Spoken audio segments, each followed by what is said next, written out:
nhau chi mà quên lệ bờ mi.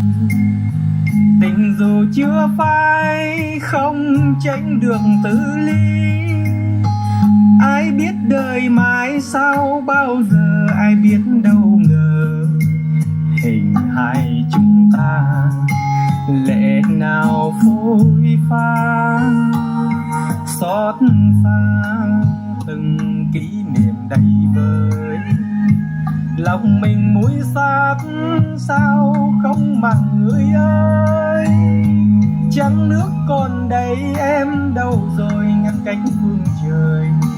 Hận tình không tan trọn đời riêng mang.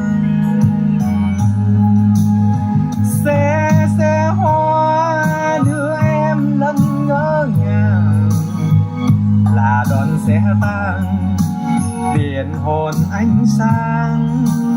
Ngục tối đau thương đọc hành đêm trường, điệp khúc yêu đương chỉ còn cung đàn nào nùng.